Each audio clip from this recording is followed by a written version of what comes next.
It's Laura Eubanks of Design for Serenity with your succulent tip of the day. Hi guys, it is so great to be back. Greg and I have spent an extended time up at our ranch in Northern California. And then we had Thanksgiving and Christmas is coming, so things have been a little quiet, but we're here in Pacific Beach today.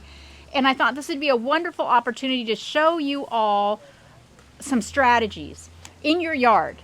It happens, doesn't it? Where you've planted something years ago and it's not serving you anymore. It's not working for whatever reason. And sometimes you just paralyzed and you don't know what to do.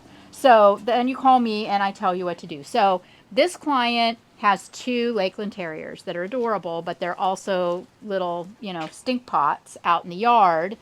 And they kept tearing up this bed where our client had a lot of different kinds of Sansevieria, some little Hesperallos, Haworthias, Gasterias, little things, and the dogs kept tearing through it. So I said, why don't I take all the stuff out that's on the ground and top dress with rock and just leave the pretty blue pots with the green plants, just clean.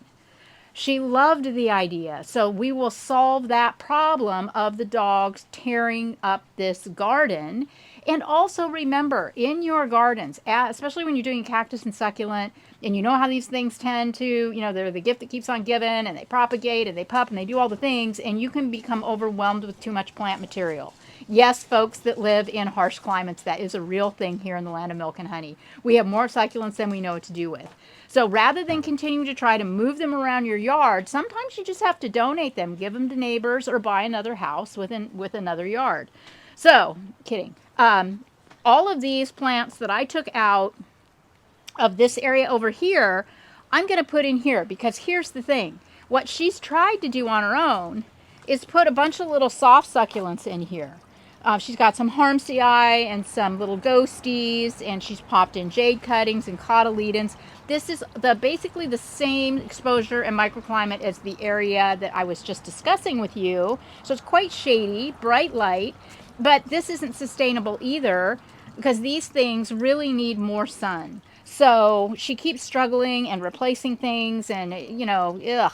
So what I'm going to do is I'm going to cherry pick out of this collection that I took from over on that side, pull out all of the soft stuff, and make this just a vision of greens with all of that Sansevieria and other tough plant material. I'm going to pull in, check out that bromeliad. Her son gave her that. Isn't that stunning in the blue pot there? Ugh. So interesting that sunburst aeoniums have done so good over here. So I'm going to plant more that I've pulled from other areas of the yard and make a great big bouquet of sunburst. Also, it's winter, so remember, now's the time to cut and reset your sunburst if you so desire. These are an arboretum, meaning they grow on a long trunk, and if you're not a fan of that look, hack them off and stick them back in the ground like candles on a cake. In well-draining soil, that's right. So all of these jades are going to come out. Anything that it's not special, it grows too fast, it's going to require too much maintenance, I'm going to pull this together in such a way that it's going to have color and texture and interest, but just behave itself for many years to come. Everything that I'm taking out of here, all these cute little softer succulents, can be repurposed. She has a lot of succulent vertical gardens, probably 5 or 6 in the back. These can all go into those verticals. These plants are great for that use. Okay, so I have to, re-top dress, but I'm done. And the client loves it and I love it. I have so much stuff left over. What was your initial plan? Did you think you were going to plant a lot of this in there? Yeah, I mean, Hannah wanted to know what my initial plan was, and I assumed it's a fairly large space that I would plant more. But, no. I like this. I added these little gasterias here. I pulled some mangaves in from other areas of the garden. I've got a beautiful Cameronii cutting right there.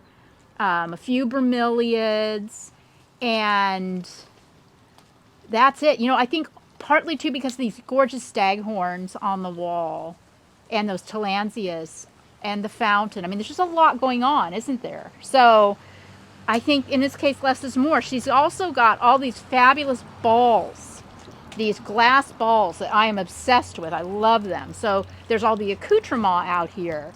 You will also note that I did take all of the sunburst aeonium, cut and reset them in this pot. They really like the look of them compact. So, you know, again, the color that these pull in such a shady area is such a winner chicken dinner. So yeah, just I hope this video has inspired you to consider some areas in your garden that might not be working for you, and to know that with cactus and succulents being the closest thing to plastic in the horticultural world, that you can mix it up and change it out and do something new. This has been Laura Eubanks in Pacific Beach with your succulent tip of the day. Bye guys!